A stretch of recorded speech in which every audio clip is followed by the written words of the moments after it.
Chefs Without Restaurants, episode 55 with Kisha Washington.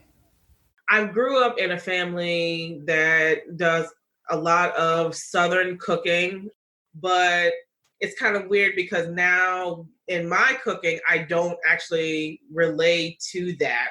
And I find that other cultures inspire me. So I'm really inspired by Indian culture. A lot of my dishes have that kind of take on it. And it's kind of interesting because I always kind of get all the time, do you really know Indian food? Do you know, you cook Southern food? Do you really know that? And so to me, I like to explore and kind of just try new things. I feel like you should be able to do whatever you want to do when cooking, whatever makes you feel comfortable. It shouldn't be this person because I'm Black or I'm white or I'm Indian or I'm Spanish. You should only be able to do those particular foods. This is the Chefs Without Restaurants podcast with your host, Chris Spear. Each week, I'll be speaking with food entrepreneurs and people in the culinary industry. If you're interested in learning more about our organization dedicated to helping people build and grow their food businesses, look us up on the web at chefswithoutrestaurants.com and .org, and on Facebook, Instagram, and Twitter at Chefs Without Restaurants. Now, enjoy the show.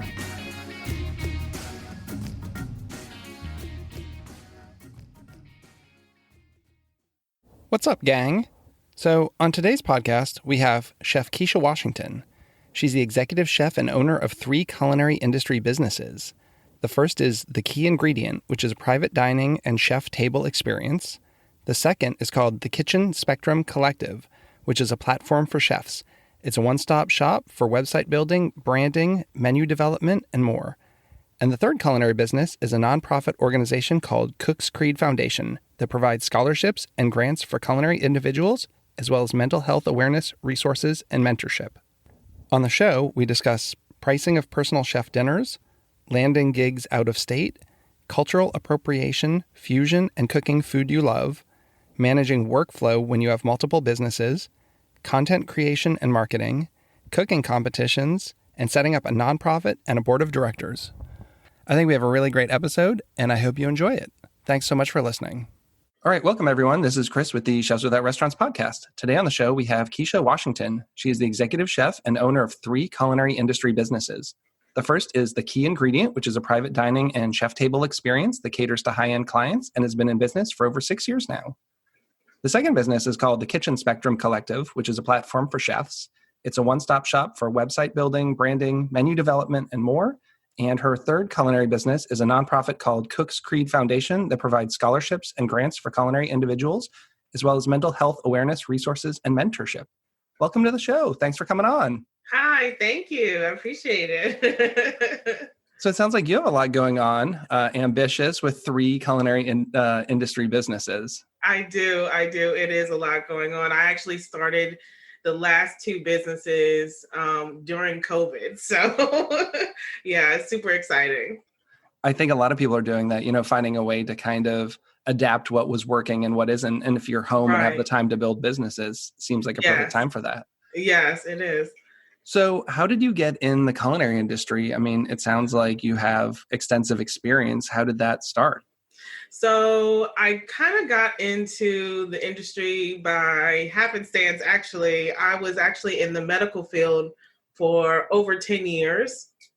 And one day I decided I don't want to do medical health anymore and decided to switch gears and go to culinary school. So I went to Stratford University and I did their dual program, which is one half of advanced culinary arts and the other half in hospitality business management, and graduated in 2012 and hit the ground running, basically. Did you always enjoy cooking? Was this something that had been looming in the background for a while? Yeah, I loved it. My family cooks a lot. We used to do Thanksgiving and Sunday dinners all the time where everybody kind of came to the house and cooked, and they always had me in charge of desserts. So I basically started out with baking, pastry arts and stuff like that, and just loved it. And then finally decided, let's let's do some more kitchen stuff, and kind of went into culinary field that way. Yeah. So when you got out of culinary school, did you start in restaurants or hotels or something like that? What was the trajectory there? So I actually did not start in a restaurant. I kind of right, chefs without restaurants. Exactly. I started actually with my own business. So I got out of culinary school, took a couple of years to kind of decide what I really wanted to do. I didn't really want to go into the restaurant field. I kind of felt like that restaurant life, the 60, 70-hour week wasn't what my thing was. And so I started my personal chef business and took off from there. Yeah. And that was in 2014. Wow, congratulations. Because Thank you. you know how this goes. A lot of people start it, it's kind of a side hustle, and then it fizzles out a little bit. And to see someone who's been doing it for so long. But I have to say, your food looks amazing. Just looking at Thank every you. single thing you're doing on Instagram, I Thank want to you. eat all that food. I definitely repost my share of your photos there. Thank you. Well, how did you kind of get the business off the ground? Did you start with cooking for people you knew? How did you grow it to where it's a successful personal chef business? So I actually started exactly cooking for family, cooking kind of like my mom used to be a consultant, and she used to put on like small events. So she would hire me to do all the events. And so it kind of took off from there. I kind of built my client base. And then since I also worked full time in a doctor's office at the same time that I had my business, I would let my clients know at the doctor's office, hey, I just started a business. If you ever need a private dinner or a private party, let me know. And that's kind of how my clientele kind of grew from there. And I used to work downtown DC at the doctor's office. So of course it was always those kind of high-end kind of clients that came out and wanted to join. Yeah. I've talked about this a lot on the show because I think I have the similar customer base as you. And I have a lot of newer personal chefs I talk to, and they're in this grind of doing, like $30, $40 a person dinners, and they really have to work to get it. And I said, the money's Yeah. out there. The clients are out there. And, I make no bones about talking about how much I make and how much you can make, because I think people need to hear it. Now, you need to be able to back that up with some real skills. That's and right. And I think therein lies the challenge. I mean, you can be a personal chef that does, barbecue food and salads and weekly meals, and that's a thing. But there are also the people who go and spend $100 plus a person at restaurants who want to do it in their house. And I really think there's definitely a market for that. Yes, there is a market for that. And that's kind of where I started at, with kind of clients doing $30, $40, $50 per person. And then kind of as the menu kind of grew to things that they really wanted, that's when I kind of upped my prices a little bit. Okay, if you want lobster, you want filet mignon, that food cost is going to be a little bit higher than $30, $40 per person. So yeah, absolutely. Yeah, definitely. I did a surf and turf menu last week, and they wanted lobster tail and filet and all those traditional things. That's and crazy. I'm like, yeah, I'm gonna have to let them know the price adjustment on that. That's not a traditional dinner there. Exactly. What's your travel radius? How far do you go out for your customers? So this is kind of interesting because I travel throughout the DC, Maryland, and Virginia area. I actually live in Northern Virginia, like really Northern Virginia now. But I do travel to other states. So I've done dinner in Louisiana. I've done dinners in New York. I've done dinners in Delaware. So I will travel for the right clients and the right price. So when you travel to like Louisiana, is that for someone you know, or do you ever get hired by random strangers to travel for events? I have gotten hired by random clients that kind of knew me. I do know some chefs that were in Louisiana, and basically they had some clients that were looking to do a particular type of dinner, because I do a lot of fusion cooking and farm to table. So I have a lot of clients that will ask for that. So sometimes the out-of-state clients will ask, well, can you do a fusion dinner? Can you do a farm-to-table dinner? And I'll pick up my stuff, my knives, and just go on the plane, and there I am. I'm always interested in that because, I say like a 70 to 80 mile radius. I'm in the same area as you, the DMV. And a lot of people talk to me and say, wow, that's really far. But then Yeah. last week on the Chefs Without Restaurants group, I posted that someone was looking for a chef in the Outer Banks, and the number of chefs Yeah. from DC that contacted me and said they were in, I was amazed that I had almost a dozen chefs who were ready to pack up and get in their car and drive down Yes. to Outer Banks, North Carolina from DC just to Yes. go do a dinner. But, I think also right now with COVID and everything, work is down. There's a lot of people looking to make money, and you do what you need to do. If it means filling up your tank of gas and getting on the road, that's what you got to do right now. Yep, you're right. So how has that affected your business? What's business look like right now with COVID and customers and all of that? So in the Key Ingredient LLC business, it's been really slow. Since a lot of my clients, I usually do dinners somewhere between 6 to 8, sometimes more guests. That's been really hard because a lot of people don't want that many guests in their homes. And I've been kind of taking precautions as to what food they can have, how my staff is going to come in with gloves and masks and everything. It's been really slow, and I'm kind of a little down about it because it's going slower than I wanted to. But with all the COVID stuff kind of going on, I mean, there's nothing I really can do about it. Yeah. I've seen it start to pick up though. I went like almost 11 weeks with no work, which was horrible. Wow. But now I'm starting to see the people wanting to get back to gathering in small amounts. I think we're actually going to see potentially an uptick in business. This weekend, someone contacted me for a wedding and they were doing 15 people because they normally were going to have 100 plus. And now they're just renting an Airbnb on a farm and it's cooking for 15. And I think there's the potential to see more of that kind of thing. I personally went out this weekend and did a dinner for about a dozen people. It was a 50th wedding anniversary and they did it outside. They actually paid to have a linen company and a china company and a silverware come, and they had the tables all preset. So they had a my goodness. Yeah, I had never done a party like that. They had a pergola outside and the tables were already set with linens and silverware that they did themselves. And then I had the whole house to myself. My wife came to help and the two of us did it, and we were inside and everyone was outside for the whole party. So, socially distancing, outside, minimal contact, and then just taking dirty dishes, wearing gloves, obviously rinsing them and just leaving them in a bin for a company to pick up was really nice. Wow, that's great. Yeah, I think if you can change how you do business a little bit, there's some opportunities there. Exactly, yeah. So what are the other two businesses now that you've started?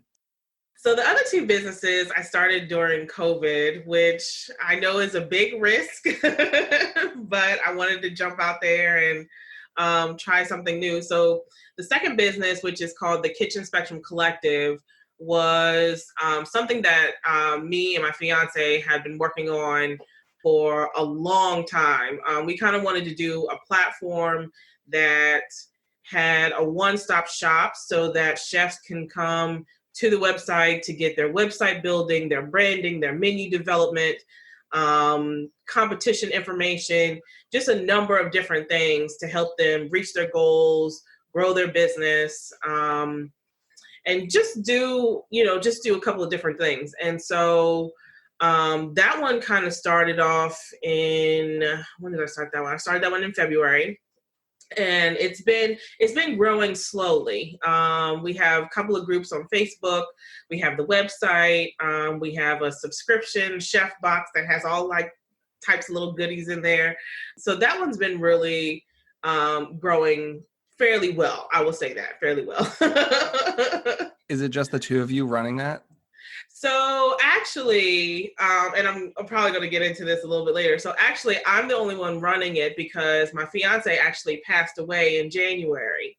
So I'm the only one that's kind of running the business. I do have some people that kind of help me in that, but yeah, so I'm the one that's running that right now. I'm really sorry to hear that. I had no idea. Yeah. Thank you. It was sudden. And it's still been hard, but that kind of goes into the third business and why that was started. So, yeah. Do you want to talk about your third business right now? So, so the third business started back in May, also during COVID, and this one is called Cook's Creed Foundation. This is the baby. This is the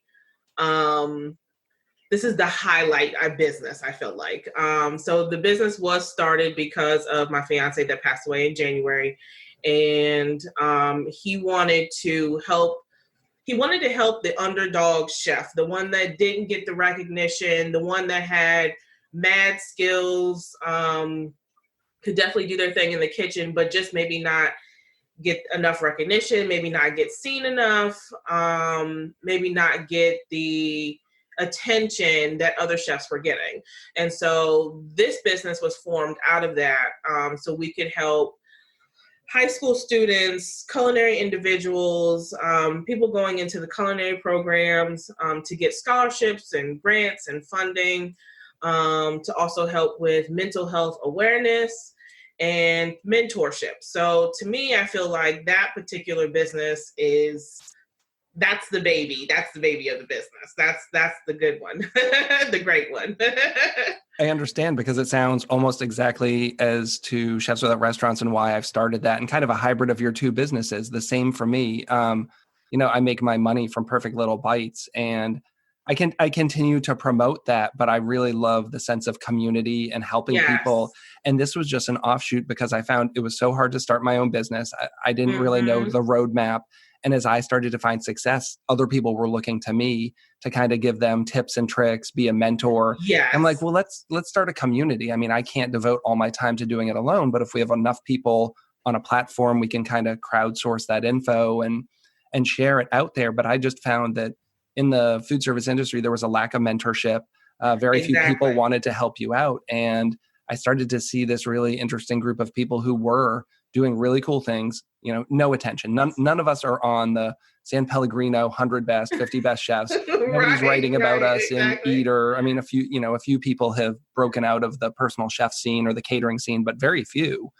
So I love the idea of that, being able to highlight those people, because there's more people like us than people who are in the industry getting the accolades. And now, as you see so many of these people, it seems like every day someone who's well known in the food world is having some kind of thing come out, whether it be moldy jam or racist comments or something. I know. That's so crazy. Lots of skeletons in the closet. Exactly.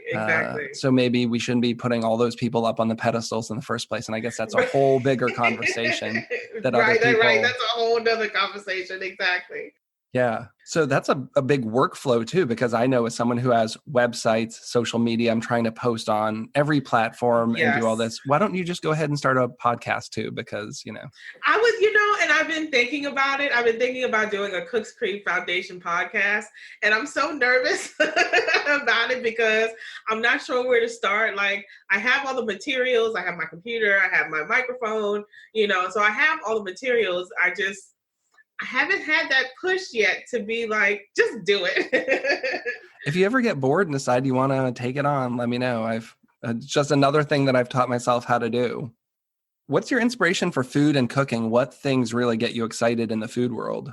Probably my biggest thing is food trends. I'm such a hoarder. I'm saying that lightly because I collect cookbooks and cooking magazines, always trying to find out what the new food trend is, what's the new thing in the culinary industry, to kind of build my business off of, or just to build my cooking or food photography off of.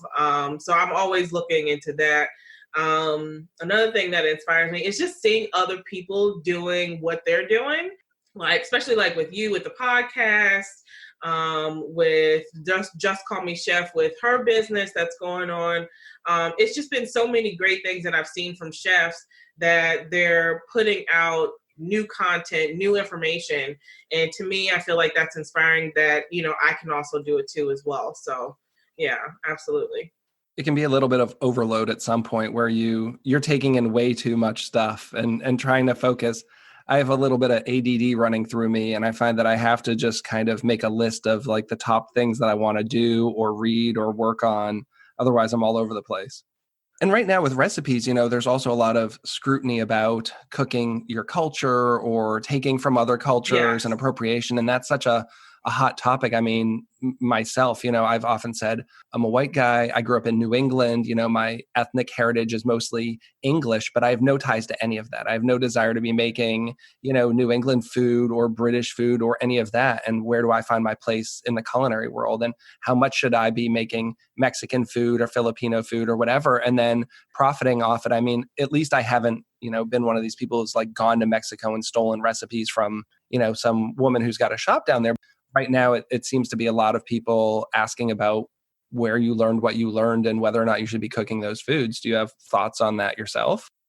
That's actually really good thinking about that, because I grew up in a family that does a lot of Southern cooking, because we were in Virginia, and Virginia is one of those states where it's I feel like it's kind of like that midpoint of like Southern, and then you have Northern, so we kind of like sit in the middle. But it was a lot of Southern cooking, a lot of African tradition background kind of cooking. But it's kind of weird because now in my cooking, I don't actually relate to that. I do a lot of fusion and a lot of farm to table cooking. And I find that other cultures inspire me. So I'm really inspired by Indian culture. A lot of my dishes have that kind of take on it. And it's kind of interesting because I always kind of get all the time, do you really know Indian food? Do you cook Southern food? Do you really know that? And so to me, I like to explore and kind of just try new things. So yeah, to me, I feel like that's really important when it comes to talking about it, because there's a number of different cultures, and I feel like you should be able to do whatever you want to do when cooking, whatever makes you feel comfortable. It shouldn't be this person because I'm Black or I'm white or I'm Indian or I'm Spanish. You should only be able to do those particular foods. So yeah, I would have to, I would definitely have to say to someone that says that you should be able to cook a little bit of everything. Yeah. And I think fusion's a good place to talk. That's a good word. It was such a dirty word in the food world for so long. Right. It was just like this weird mishmash of things. But I do think a lot of people, that's what they're doing now. I had a person who contacted me this past week who wanted specifically Hong Kong food. So like that's a place where I say, I'm not the guy. I don't know what that is. I could look at some cookbooks and websites and BS it, but if you're coming for an authentic Hong Kong experience, that's not what I provide. Now, if you want dishes inspired by some of those ingredients or dishes, it's going to be my take. When you come to Perfect Little Bites, I want it to be my version of that. And that's kind of what I do. But to say that, oh yeah, I cook Hong Kong food all the time, I'm not really comfortable. There are other cuisines I feel that I would do a really good job of and do, but I think figuring out where you fit into that really well. Absolutely. Yeah, I'm from Massachusetts, and I never really thought of this area as the South. Right. And sometimes you see these things like best restaurant in the South, and it's some restaurant in like, the DC area or DC. And yeah, I never really understood that, but I guess we are south of the Mason-Dixon line. And actually that's kind of funny, because I was talking to a friend the other day, and I was thinking, and we were kind of bringing up the restaurant scene in DC, and I'm just kind of like, it's kind of crazy because I feel like we're in a southern area, but Maryland a little bit, Virginia a little bit, but DC doesn't really have that go-to cuisine that's kind of like either your southern dishes. Maryland is known for crabs and seafood, Virginia is known for ham and stuff like that, but DC doesn't have that. It's kind of like a mesh of things. So yeah, it's its own city of fusion food, I guess, or very authentic from a certain, you've got a lot of great Ethiopian food there, which I love. Yes. And, all these ethnic restaurants, you could get really good Vietnamese or whatever culture, I think, because so many people come to DC because of the nature of the city. Yeah, that's true. That's very true. Yeah. So how are you dividing your time right now between all of your businesses? Do you Oh have my a gosh. workflow, or you just kind of process it as it comes in? So I try to I try to have a day or a couple of days for each business. My calendar kind of gets filled up pretty quickly when it comes to dinners, when it comes to being on the phone for partnerships, when it comes to trying to get chefs in to do websites. It becomes very confusing and a mesh pot of stuff that's going on all at the same time. But what I try to do is divide key ingredient time for a certain amount of days, Cook's Creek Foundation for a certain amount of days, and then the Kitchen Spectrum Collective for a certain amount of days. So I try to divide each of them throughout the week to work on content for each of those businesses, because I find it's a lot of content that I have to put out for each business. Yeah, it definitely is. I always try and figure out what is going to fit into which basket. I'm sure you get into that a little. I mean, some Yes, obviously make sense with a lot of your dishes. It's probably going to go to the key ingredient, but then exactly. you might have a day where you want some food photos and it's like, well, I'll take one of mine from my other business and drop it on this Instagram Right. page. Right, exactly. As far as partnerships go, do you reach out to people a lot? Are people reaching out to you? What's that look like?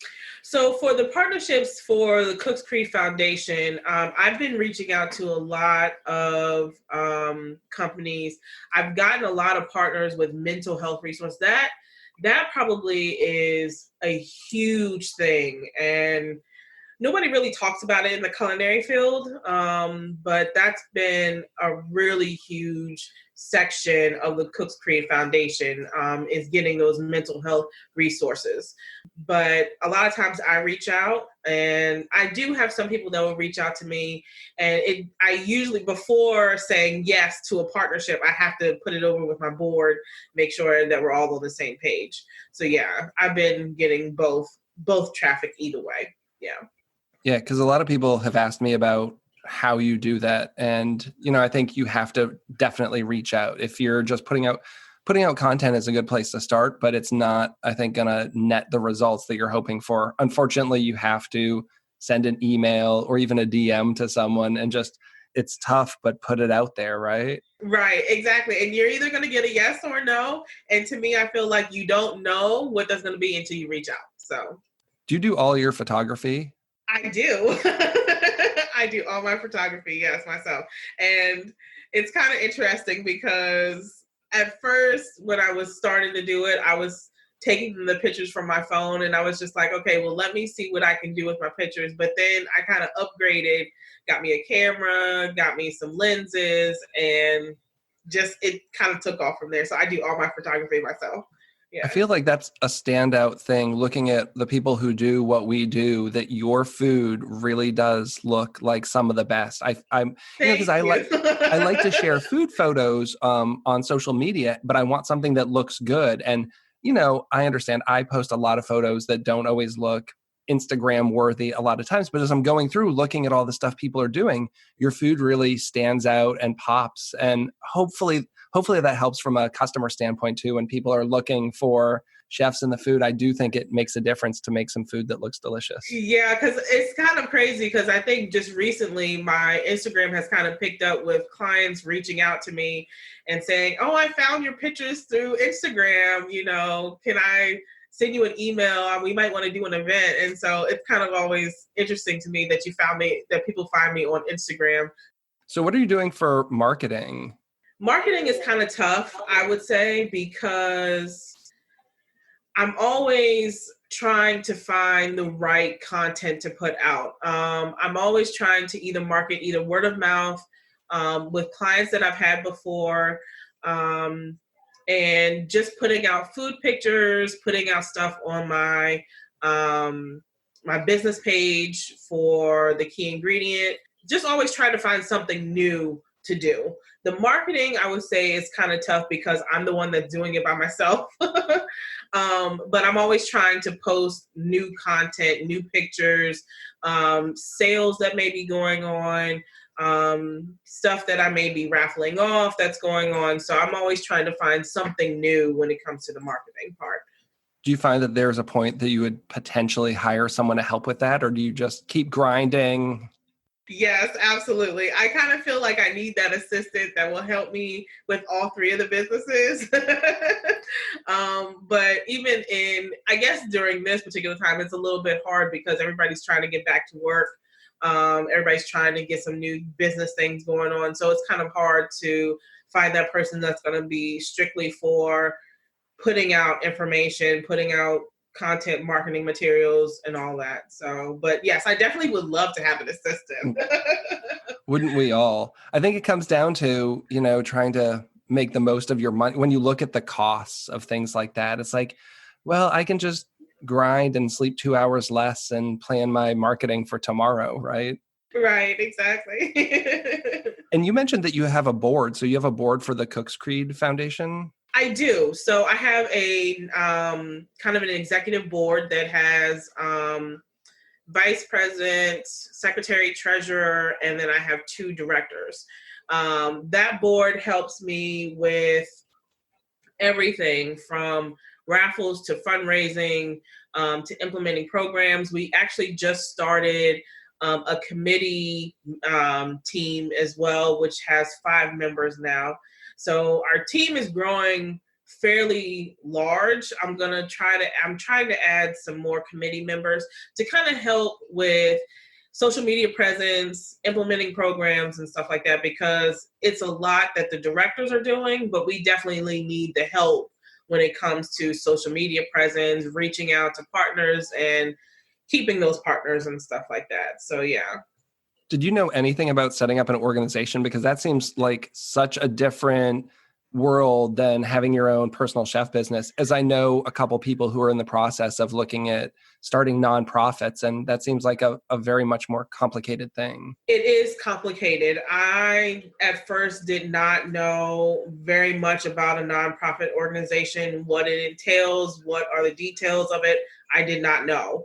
And me and my treasurer and my secretary did so much research before we even started to put together the Cook's Creed Foundation and to see what has to go into it, becoming a 501c3, just applying for a number of things for grants and stuff like that.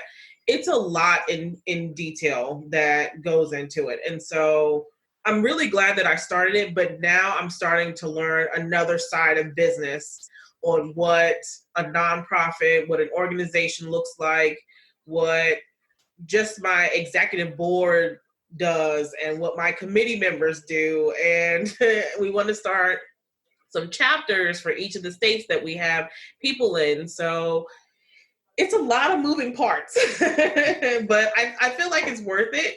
But yeah, it's a lot of moving parts to it. Are your members mostly based in this area? How far dispersed are they? And what are you doing to get people in other states? So my directors and committee members are actually all in different places. So it's based here in Virginia. I do have members that are in Maryland. I have members that are in DC. I have members that are in Louisiana. I have members that are in Wyoming and Alabama. So they're kind of spread out all over the place. But to me, I feel like that's good because we can cover more ground that way. Yeah. Well, absolutely. That's one of the biggest challenges I'm going through right now is I don't want Chefs Without Restaurants to be associated with just being a DMV or even a Frederick thing. But we have such a higher concentration of members, and I use members lightly because there's no paid membership. But how do you branch out? I'll post something on the Facebook group and 99% of the people who interact are people from this area. Yes. And we have 600 members in our Facebook group. And I know there's people from all over, and I try and engage with them. I try and share things that are relevant on a national scene. I'll even tag people in posts, and it's like, come out, please. Like, I want you to, it's right. Going to be more of a national thing than a local thing if you want to engage, and figuring out how to get group engagement is a bit of a challenge sometimes. Yeah, I do find that is a challenge. I mean, but to me, I feel like the more the merrier. If I can it would be great to get people in all 50 states. To me, I feel like that reaches a wide range of audience. And so I've even thought of having people being as like local, almost like brand ambassadors. Like, how do you get a hub? Like, where do you focus? Like, for me, Philadelphia is really close and I have a pretty decent pocket. So like, who's someone in that area who could maybe like take the ball and run with it and help out and, you know, kind of grow that way? yeah, to me, that's really interesting that you said that, because even though we're located in Virginia, most of my members are either Virginia or Maryland, especially Maryland. I have a lot of members that are in Maryland, which to me, I feel like is a great spot to find chefs, to find culinary students, and to help out with whatever implementing program that we can. Do you have any new programs, initiatives, anything that you want listeners to know about? So we have the mentorship program, which we're going to grow that a little bit, because everybody, I feel like when it comes to the culinary field, everybody needs that mentors in the field, because the culinary field can be tough. It can be hard. And you kind of need that extra little push to get to where you're going or to reach your goals. We're kind of wanting to branch out of the mentorship with helping the culinary students and individuals into possibly helping people that want to go into competitions, helping people that may want to judge competitions and stuff like that. So I would love to get some programs started for people that want to go into competition, people that may want to judge, and just maybe learn the ropes on another culinary area, basically. Yeah. What kind of competitions? Do you have any kinds in mind? Are you thinking like barbecue competitions or like high-end fine dining competitions? So, so I love competing. I compete a lot, actually. So some of the ones that I do, like the World Food Championships, which is at the end of the year usually. That's a great one.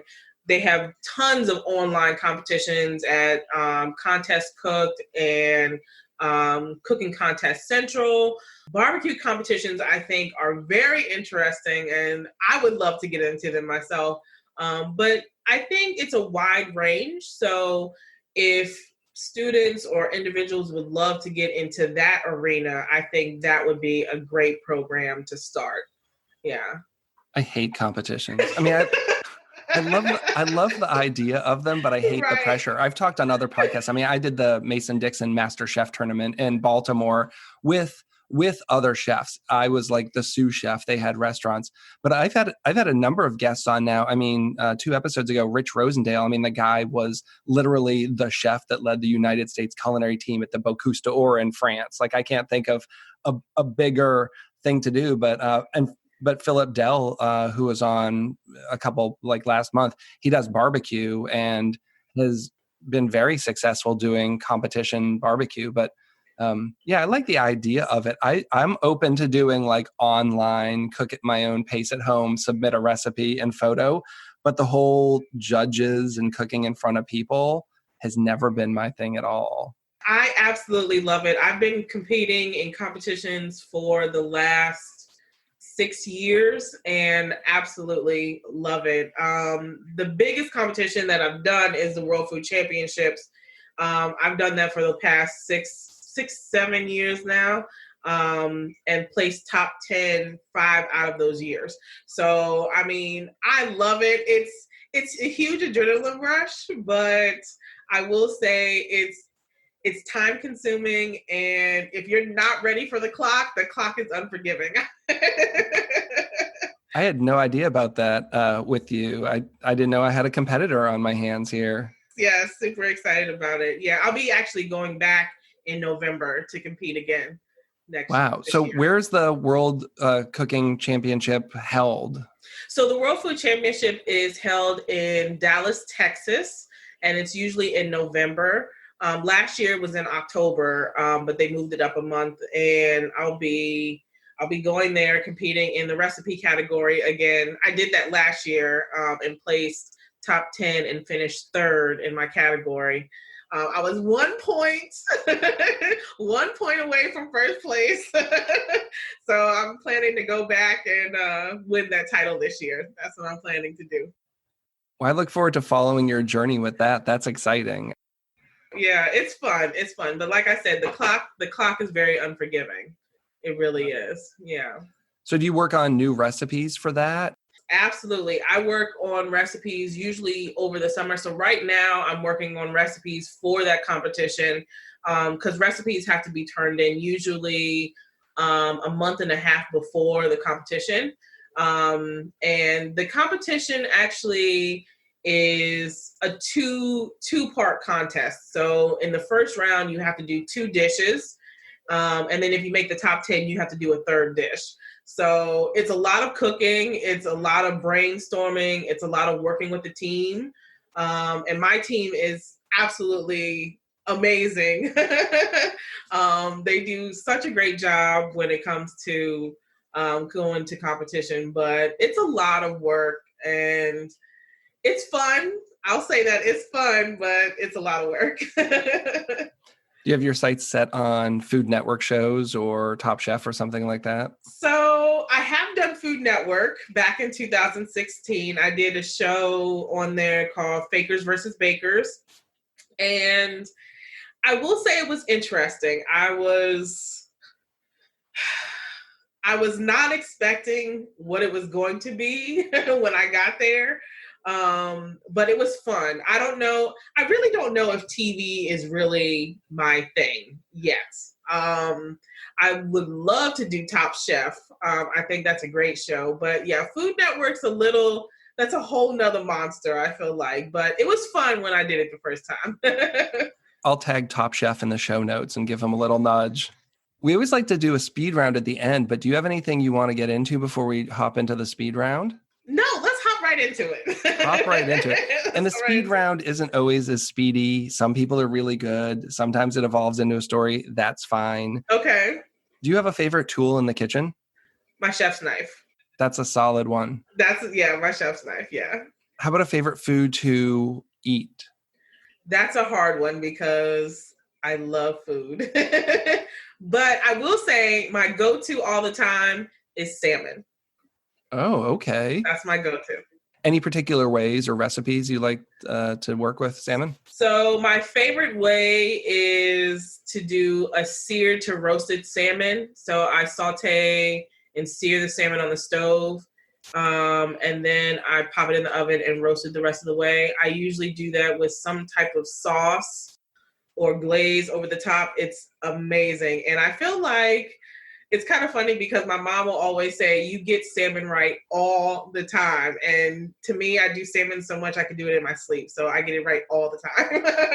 I think people either must overcook it or undercook it because I get the same thing. I think it's mostly overcooking is when people have bad salmon because I'll cook it for customers and they say, this is so great. What did you do? I mean, first and foremost, I think the thing that chefs do is we buy good quality products, right? Like Exactly. There's a lot of not great stuff out there. And if you start with good products, so that helps. What are some of your favorite culinary resources, whether websites, Instagram accounts, cookbooks? What do you like to go to for inspiration, and where do you think people maybe should get some info? So one of my favorites on Instagram, and it's also a cookbook as well, called Half Baked Harvest, was one of my favorites. I have the cookbook, Jubilee's cookbook. What is the other one? Salt, fat. I know I'm saying it wrong. Salt, fat, acid, heat. Yes. One of my favorite books. And one of my other favorite books that's really good is Jerusalem. And to me, I feel like that, like I said before, I'm a huge collector of cookbooks. So, and a lot of those are actually on Instagram. So I follow those as well. So if I can find the book and it's on Instagram, I'm going to go for it. I have all of those books as well, and then some. And that's one of the things right now with not working as much. I mean, I'm really having more time to go through books because they all come out at once, right? They all come out like October, November. You pick up, 5, 10 cookbooks, and then they just sit there and you don't use them. Actually, for a while, when I started the podcast, cookbooks I used to elevate my mic. So this mic I'm talking into, I had like 4 of them. And I'm like, I don't even know if I've opened these books and read them yet, but I have like $300 in cookbooks used just to elevate my microphone. But I've been trying to like work my way and just pick up a book and go through it kind of cover to cover and see what's interesting, and then make some fun food for my family at home and, to try out new dishes and see what works. Do you have a favorite culinary memory? Is there something that sticks out, whether it be something at home or a special occasion or just like a really dynamite dining experience? My favorite memory would probably have to be, I did a on the whim competition with Culinary Fight Club. You don't talk about Culinary Fight Club, but I did one with Culinary Fight Club in Louisiana, and my fiance at the time was my sous chef, and it was kind of interesting because we had no idea what we were going to make. We only could get 3 items. Everything else they had at the table, and we had to come up with a dish within an hour. And we won first place Taster's Choice just off the random. So to me, I feel like that was a great experience because I got to spend it with him. His mom was there. Some of my friends were there. It was just a really great experience at the time that, a lot of stuff was happening. And so it was a great experience. Yeah. That sounds like a good one. I don't have anything else for you. Why don't you tell people where they can find you? And I put everything in the show notes. Where do you want people to follow you and check you out? So you can follow me at Chef Kish _DYAN. So it's Chef Kish KISH _DYAN on Instagram. My other businesses, The Kitchen Spectrum, and also Cook's Creed Foundation. I can be found at all 3 of those. And then for my websites, they can go to www.thekeyingredientllc.com, thekitchenspectrumcollective.com, and Cook's Creed with a Z foundation.org. Wow, that's a lot of stuff to manage, isn't it? That is. But I'll point everyone in the right direction. Perfect. Thanks so much for coming on the show. I really enjoyed this. Thank you. I really appreciate it. To all our listeners, this has been the Chefs Without Restaurants podcast. As always, you can find us at chefswithoutrestaurants.com and .org and on all social media platforms. Thanks so much and have a great week. Thanks for listening to the Chefs Without Restaurants podcast. And if you're interested in being a guest on the show or sponsoring a show, please let us know. We can be reached at chefswithoutrestaurants@gmail.com. Thanks so much.